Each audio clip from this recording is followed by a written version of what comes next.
Hello everyone, welcome back to my channel. तो अब हम देखने वाले हैं एनसीईआरटी पॉलिटी क्लास 6, जिसमें आज हम देखेंगे यूनिट 3 जो कि है administration and local government and administration. तो इसमें आज हम देखेंगे चैप्टर 5 जो कि है पंचायती राज। तो शुरू करते हैं हमारा आज का chapter. What happens after people elect the representatives, how are decisions made. Let's look at how this takes place in rural areas. Here we will look at the Gram Sabha, which is a meeting where people directly participate and seek answers from their elected representatives. It's a special day today. Everyone's rushing to get to the Gram Sabha. Do you know why? Because the Gram Sabha is holding its first meeting after the election of the new Gram Panchayat.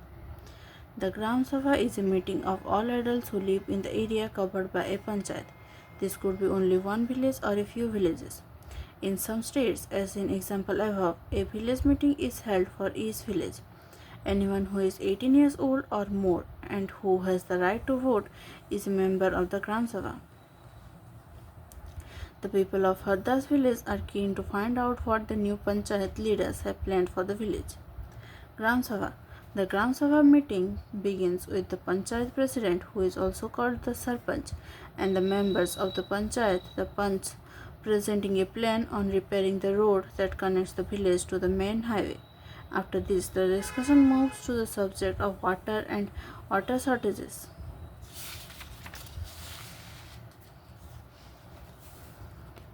Every village panchayat is divided into wards, that means smaller areas. Each ward elects a representative who is known as the ward member or panch. All the members of the Gram Sabha also elect a sarpanch who is the panchayat president. The ward panch and the sarpanch form the Gram Panchayat. The Gram Panchayat is elected for 5 years.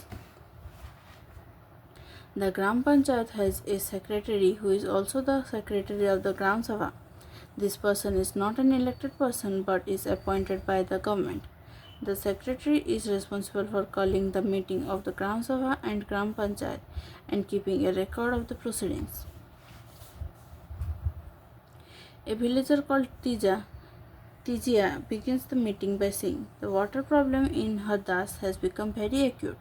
The hand pump water has gone well below the point up to which the ground has been drilled. We hardly get any water in the taps. Women have to go to the Suru river, which is 3 kilometers away, to get water." One of the members suggests piping water from the Suru and making an overhead tank in the village to increase the supply. But the others think that this will be expensive. It's better they feel to depend the hand pumps and clean the wells for this season. Tijia says this is not enough. We need to do something more permanent as groundwater levels seem to be going down every year. We are using more water than is seeping into the ground. Another member, Anwar, then tells everyone that he has seen ways of conserving water and recharging or refilling it in a village in Maharashtra, where he had once gone to visit his brother. It was called watershed development, and he had heard that the government gave money for this work. In his brother's village, people had planted trees, constructed check dams and tanks. Everyone thought this was an interesting idea, and the Gram Panchayat was asked to find out about it in detail. The next item on the agenda for the Gram Sabha is the finalization of the list of people below the poverty line (BPL), which had to be approved by the Gram Sabha. As soon as the list is read out, people begin to whisper. Natwar has just bought a color TV and his son has sent him a new motorcycle. How can he be below the poverty line? Suraj mutters to the person sitting next to him. Saroj says to Sukhi Bai, "How did Biju's name get on to the list? He has so much land. This list should have only poor people, and Om Prakash is a landless laborer who can barely make ends meet, yet his name is not on the list." You know that both Natwar and Biju are friends of Amit Chand, who can counter Amit Chand's power, Sukhibai says. Amit Chand was the earlier Zamindar, landowner of the village, and still has control over a lot of land. But we should get Om Prakash's name put in. The Sarpanch, Panchayat president, notices people whispering and asks if anyone has anything to say. Saroj tries to provoke Surajmal to ask about Natwar and Birju, but he keeps quiet. Amit Chand is sitting in the Gram Sabha keeping an eye on everyone. Then Saroj gets up and says that Om Prakash's name should be in the BPL list. Others agree that he and his family are very poor. The Sarpanch asks how his name had been missed out. The teacher who did the survey of BPL families says, Om Prakash's house was locked when I went there. He may have gone somewhere to look for work. The Sarpanch gives instruction that Om Prakash's family income be looked at, and if it is less than what has been decided by the government, his name should be included in the list. The Gram Sabha is a key factor in making the Gram Panchayat play its role and be responsible. It is the place where all plans for the work of the Gram Panchayat are placed before the people.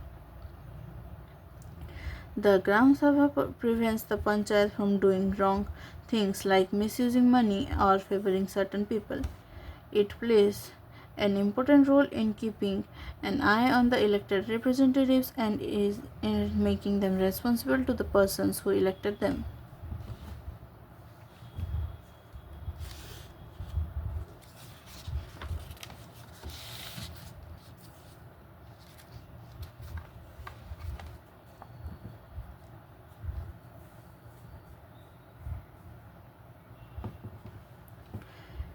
The Gram Panchayat. The Gram Panchayat meets regularly, and one of its main tasks is to implement development programs for all villages that come under it. As you have seen, the work of the Gram Panchayat has to be approved by the Gram Sabha. In some states, Gram Sabhas form committees like construction and development committees. These committees include some members of the Gram Sabha and some from the Gram Panchayat who work together to carry out specific tasks. The work of a Gram Panchayat includes the construction and maintenance of water sources, roads, drainage, school buildings, and other common property resources, levying and collecting local taxes, executing government schemes related to generating employment in the village, sources of fund for the Panchayat, collection of taxes on houses, marketplace, etc., government scheme funds received through various departments of the government through the Janpad and Jilla Panchayats, donations for community works, etc. Let's see what the Haddas Gram Panchayat was able to do. Do you remember the options that were suggested to solve the water problem in the Gram Sabha of Haddas village? When the Haddas Gram Panchayat held a meeting, this point was brought up again by some of the members, Panch. This meeting was attended by the Sarpanch, ward members, Panch, and the secretary. Gram Panchayat members first discussed the suggestion to deepen 2 hand pumps and clean 1 well so that the village would not go without water. The Sarpanch or Panchayat president suggested that since the Panchayat had received some money for maintenance of hand pumps, this could be used for completing this work. The members agreed and the secretary recorded the decision. The members then went on to discuss the options for a long-term solution. They were sure that the Gram Sabha members would ask questions at the next meeting. Some Panch asked whether the watershed program would make a substantial difference to the water level. A lot of discussion followed. In the end, it was decided that the Gram Panchayat would approach the block development officer and get more information on the scheme. 3 levels of Panchayats. After reading about what happened in the Gram Sabha and the Gram Panchayat in Haddas village, you can understand that the Panchayati Raj system is a process through which people participate in their own government. In rural areas, the Gram Panchayat is the first tier of level of democratic government. The Panch and the Gram Panchayat are answerable to the Gram Sabha because it is the members of the Gram Sabha who elected them. This idea of people's participation in the Panchayati Raj system extends to 2 other levels. One is the block level, which is called the Janpad Panchayat or Panchayat Samiti. The Panchayat Samiti has many Gram Panchayats under it. Above the Panchayat Samiti is the District Panchayat or the Jilla Parishad. The Jilla Parishad actually makes developmental plans at the district level. With the help of Panchayat Samitis, it also regulates the money distribution among all the Gram Panchayats. Within the guidelines given in the Constitution, each state in the country has its own laws with regard to panchayats. The idea is to provide more and more space for people to participate and raise their voices. तो ये है इस chapter का questions. इसी के साथ हमारा ये चैप्टर कंप्लीट होता है। तो ये एक छोटा सा चैप्टर था। तो अभी हम नेक्स्ट चैप्टर स्टार्ट करेंगे जो कि है चैप्टर 6 रूरल एडमिनिस्ट्रेशन। तो शुरू करते हैं। There are more than 6 lakh villages in India. Taking care of their needs for water, electricity, road connections is not a small task. In addition to this, land records have to be maintained and conflicts too need to be dealt with. A large machinery is in place to deal with all this. In this chapter, we will look at the work of 2 rural administrative officers in some detail. A quarrel in the village. Mohan is a farmer. His family owns a small agricultural field, which they have been farming for many years. Next to his fields is Raghu's land, which is separated from his by a small boundary called a bandh. One morning, Mohan noticed that Raghu had shifted the bandh by a few feet. By doing so, he had managed to take over some of Mohan's land and increase the size of his own field. Mohan was angry but also a little frightened. Raghu's family owned many fields, and besides, his uncle was also the sarpanch of the village. But even so, he plucked up courage and went to Raghu's house. A heated argument followed. Raghu refused to accept that he had moved the bandh. He called one of his helpers and they began shouting at Mohan and beating him up. The neighbors heard the commotion and rushed to the spot where Mohan was being beaten up. They took him away. He was badly hurt on his head and hand. He was given first aid by one of his neighbors. His friend, who also ran the village post office, suggested that they go to the local police station and file a report. Others were doubtful if this was a good idea because they felt they would waste a lot of money and nothing would come out of it. Some people said that Raghu's family would have already contacted the police station. After much discussion, it was decided that Mohan would go to the police station along with some of the neighbors who had seen the incident.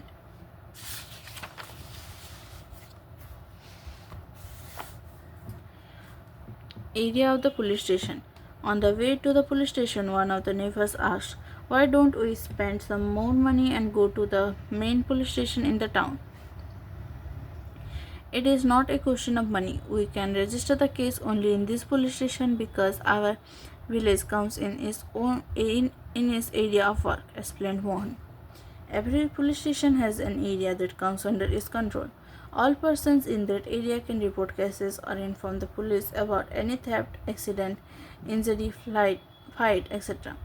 It is the responsibility of the police of their station to investigate and take action on the cases within its area." The work at the police station. When they reached the police station, Mohan went to the person in charge, station house officer or SHO, and told him what had happened. He also said that he wanted to give the complaint in writing. The SHO rudely brushed him aside, saying that he could not be bothered to waste his time writing down minor complaints and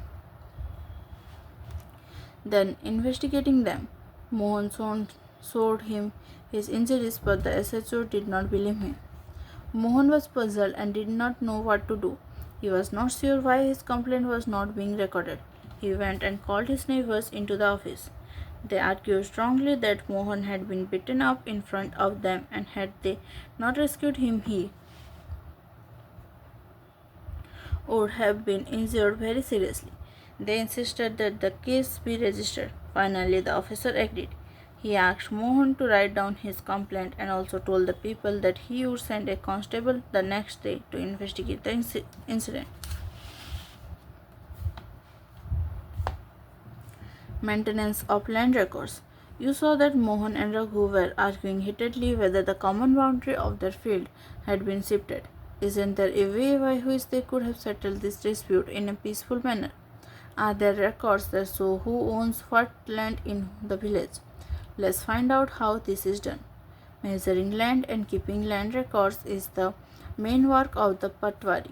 The Patwari is known by different names in different states. In some villages, such officers are called Lekfal, in others, Kanungo or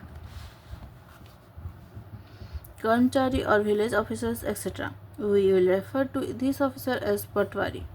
Each Patwari is responsible for a group of villages. The Patwari maintains and updates the records of the village. The map and the corresponding details from the register on the next page are a small part of the records kept by the Patwari. The Patwari usually has ways of measuring agricultural fields. In some places, a long chain is used. In the above instance, the Patwaris would have measured both Mohan's and Raghu's fields and compared them with the measurements on the map. If they did not match, then it would be clear that the boundary of the fields has been changed. The Patwari is also responsible for organizing the collection of land revenue from the farmers and providing information to the government about the crops grown in this area. This is done from the records that are kept, and this is why it is important for the Patwari to regularly update this. Farmers may change the crops grown on their fields, or someone may dig a well somewhere.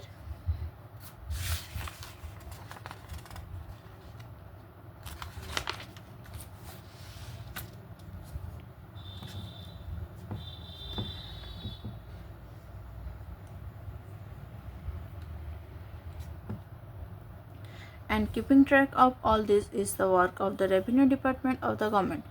Senior people in this department supervise the Patwari's work.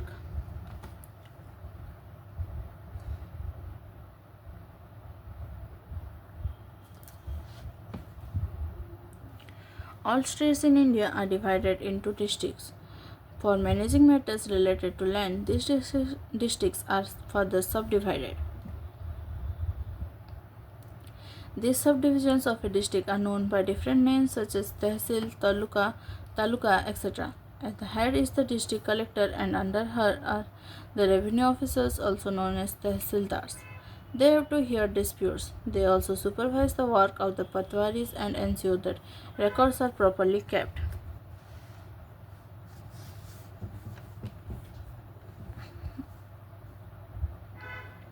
And land revenue is collected.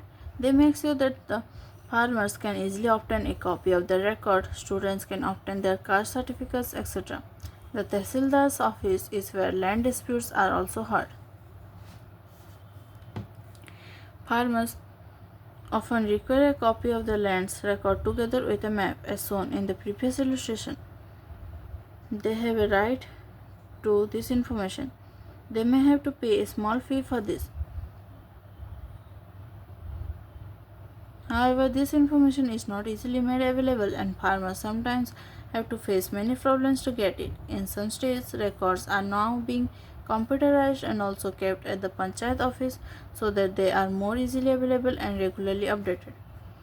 When do you think farmer may require a copy of this record? Study the following situation and identify the cases in which these records would be necessary and why. A farmer wants to buy a plot of land from another. A farmer wants to sell her produce to another. A farmer wants a loan from the bank to dig a well in her land. A farmer wants to purchase fertilizers for his field. A farmer wants to divide his property among his children. A daughter's wish. Father inherited our house from his father, and everyone says he will leave it to brother. But what about me and my mother? To expect a share in my father's home is not very womanly, I am told. But I really want a place of my own, not dowry of silk and gold.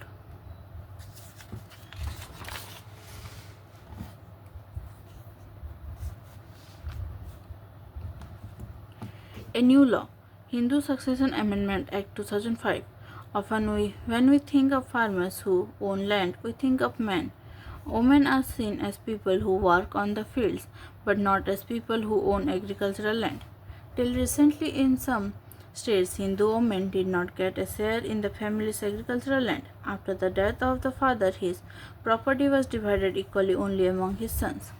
Recently, the law was changed. In the new law, sons, daughters, and their mothers can get an equal share in the land. The same law will apply to all states and union territories of the country. This law will benefit a large number of women. For example, Sudha is the eldest daughter of an agricultural family. She is married and lives in a neighboring village. After her father's death, Sudha often comes to help her mother with the farming work.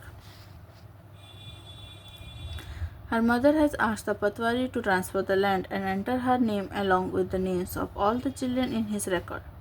Sudha's mother confidently organizes the farming with the help of the youngest brother and sister. Similarly, Sudha also lives with the assurance that if she ever has a problem, she can always depend upon her share of the land. Other public services, a survey. This chapter has looked at some of the administrative work of the government, especially for rural areas.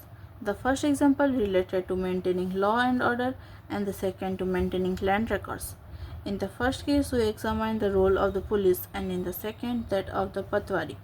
This work is supervised by other people in the department, such as the tehsildar or the superintendent of police. We have also seen how people use these services and some of the problems that they face. These services have to be used and made to function according to the laws that have been framed for them. You have probably seen many other public services and facilities provided by various departments of the government.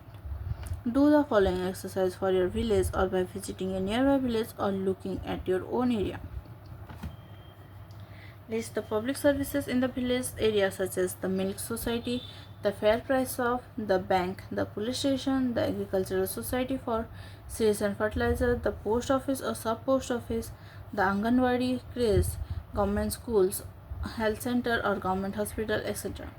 Collect information on 3 public services and discuss with your teacher how improvements can be made in their functioning. One example has been worked out.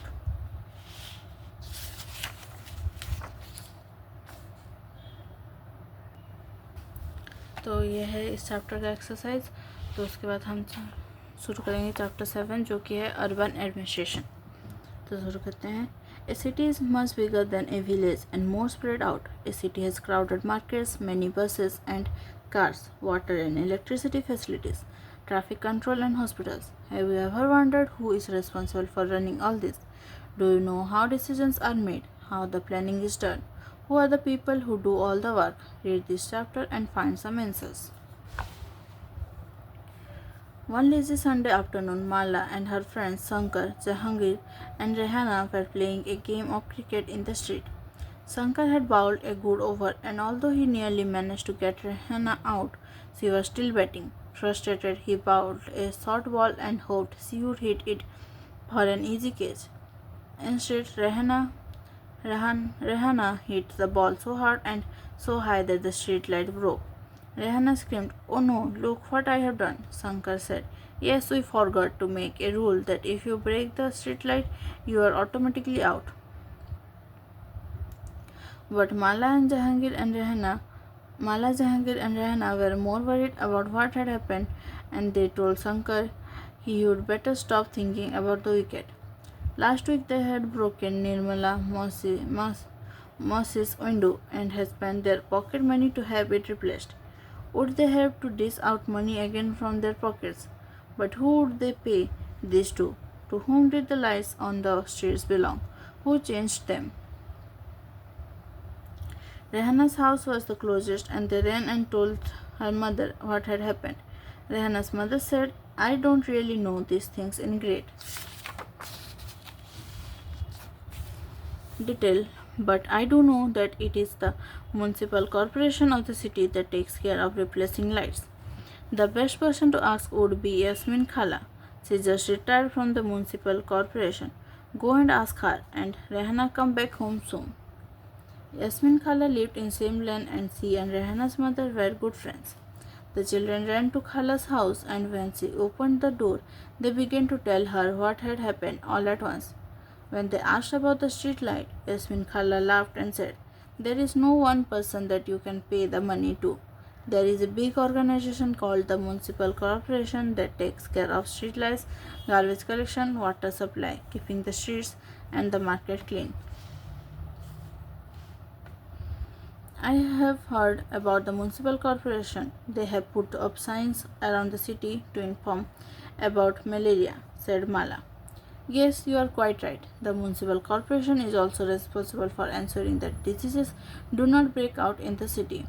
It also runs schools, hospitals, and dispensaries, and makes gardens and maintains them," said Yasmin Khala. Then she added, "Our city Pune is a big city and so here it is called a municipal corporation. In smaller towns it is called a municipal council." The ward councillor and administrative staff. Yasmin Khala, I am curious. Who decide where a park should go? Did you have to make interesting decisions like this when you worked in the municipal corporation? Asked Rehana. No, Rehana, I was working in the accounts office of the corporation, so I just worked on pay slips. Cities are usually quite large, so the municipal corporation has to make a lot of decisions as well as do a lot of work to keep the city clean. The decisions like where a park or a new hospital should go are usually made by the ward councillors.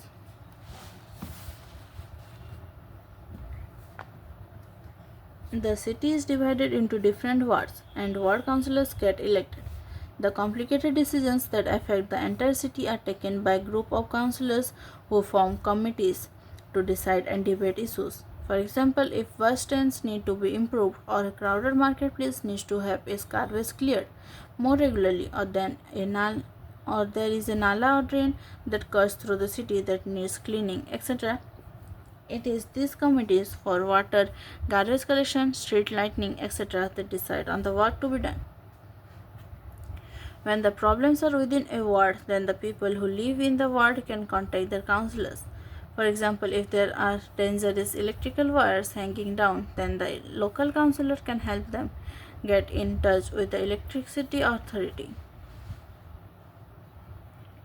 While the councillors' committees and the councillors decide on issues, the commissioner and the administrative staff implement these.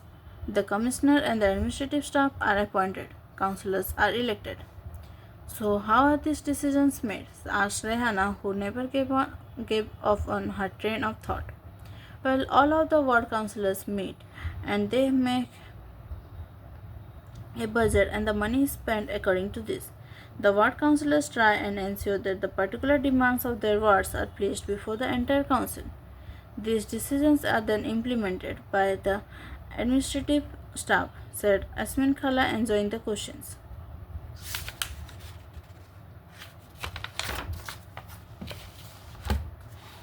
That the children asked. No adults asked her about her job, and the children's question provided her an opportunity to relive some of her experiences.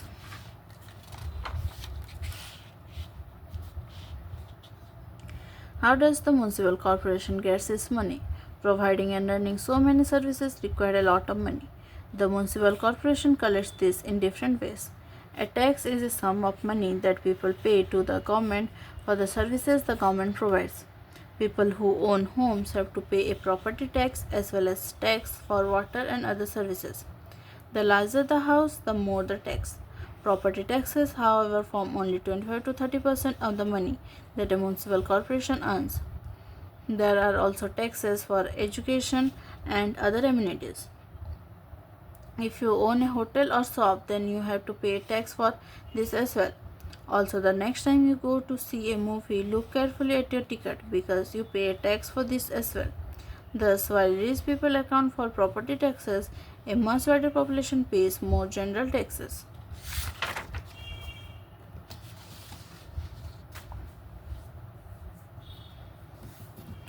But the city is so large, it must take a lot of people to look after it. Does the municipal corporation have a lot of workers? Asked Shankar curiously. He had by now luckily forgotten about the cricket match and his incomplete over. Yes, the work in the city is divided into different departments. So there is the water department, the garbage collection department, a department to look after gardens, another to look after roads. I worked on accounts in the sanitation department, said Yasmin Khala, and then went on to offer the children some kebabs to eat. Jahangir ate his kebabs at top speed, and as he wolfed them down, he asked loudly from the kitchen, Yasmin Khala, where does the garbage that the municipal corporation collects go to? The others were still eating when Yasmin Khala began to answer. This question has an interesting answer. As you know, you can usually find garbage lying all over the street. Earlier, even our neighborhood used to have garbage lying all over, and if this remains uncollected, it attracts dogs, rats, and flies. Also, people get ill from the smell. At one point, things became so bad that children even stopped playing cricket in the street because their parents were afraid that they would get sick from staying on the streets too long. A communal protest, Yasmin Khala continued. The women were very unhappy about the situation and even came to me for advice. I said I could try and speak with some officers in the department, but I was not sure how long it would take. Then it was Gangabai who said that it is the ward councillor who we should go to and protest, since we are the ones who elected him. She gathered a small group of women and went to his house. They began shouting slogans in front of his house, and he came out and asked them what was wrong. What has changed since Khala retired? What Yasmin Khala did not mention to the children was that in recent time, in order to save money, the commissioners of several municipalities across the country had hired private contractors to collect and process garbage. This is called subcontracting. This means that the work that was earlier being done by government workers is now being done by a private company. These contract workers get paid less and their jobs are temporary. Collecting garbage is also quite a dangerous job, and often these contract workers do not have any access to safety measures and are not taken care of if they are injured while working. Gangabai described the situation in the locality to him. He promised to go with them the next day to meet the commissioner. He asked the Gangabai to get a petition signed by all of the adults in the locality saying that garbage was not being collected. He suggested that taking the local sanitation engineer with them the next day might be a good idea. The sanitation engineer could also speak with the commissioner and tell him how bad the situation was. That evening, children ran from house to house, making sure that as many families as possible signed the petition. The next morning, a large group of women and the ward councillor and the sanitation engineer went to the municipal corporation office. The commissioner met with this large group and began giving excuses, saying that the corporation did not have enough trucks. But Gangabhai smartly replied, "But you seem to have enough trucks to collect garbage from the rich localities." That must have left him lost for words, quipped Jahangir. Yes, he said that he would take care of it immediately, and Gangabai threatened that if it was not done in 2 days, a larger group of women would protest in front of the corporation, said Yasmin Khala. So, did the streets get cleaned? Asked Rehana, who never let things remain unfinished. Well, not within 2 days, and then after another larger and more noisy protest, the sanitation service in this locality became more regular. Wow, this sounds just like a Bollywood film with a happy ending,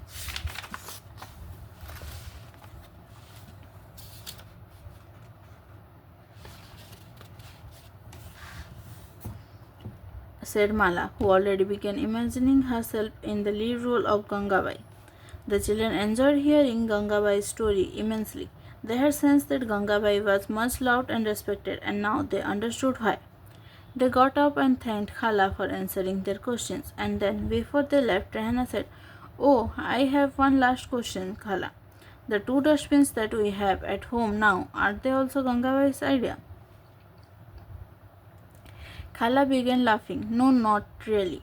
The municipal corporation was the one who suggested that we do this to help keep our streets clean. When we sort our own garbage, it reduces their work. The children thanked Khala and walked back down the street together. It had become quite late and they needed to get back home. For some reason, the streets seemed darker than usual. They looked up and then looked at each other, smiling, and ran right back to Khala's house. The city of Surat had a plague scare in 1994. Surat was one of the dirtiest cities in India. Houses, hotels, and restaurants would dump their garbage into the nearest drain or street, which made it very difficult for sweepers to collect and transfer the garbage into selected dumps. In addition to this, the municipal corporation did not collect the garbage as often as it should have, and this led to the situation getting worse. Plague spread through the air, and people who have the disease have to be isolated. In Surat, several people lost their lives, and over 300,000 deserted the city. The scare of the plague ensured that the municipal corporation completely cleaned out the city. Surat continues to remain one of the cleanest cities in India. Do you know when and how often garbage gets collected in your neighborhood? Do you think it is the same for all neighborhoods of the city? Why not discuss? तो ये है इस chapter का exercise. इसी के साथ हमारा ये चैप्टर कंप्लीट होता है. तो अगर आप चैनल पर नए हैं तो चैनल को सब्सक्राइब कर दीजिए और नोटिफिकेशन आइकन पर क्लिक कर दीजिए ताकि आपको सारे वीडियोस के अपडेट्स मिल सके. साथ ही अगर आपको वीडियो अच्छा लगे तो लाइक कर दीजिए और अपने दोस्तों के साथ शेयर कीजिए ताकि उन्हें भी हेल्प हो सके. तो हमारा ये वीडियो यहीं तक था. Thank you. Thanks for watching.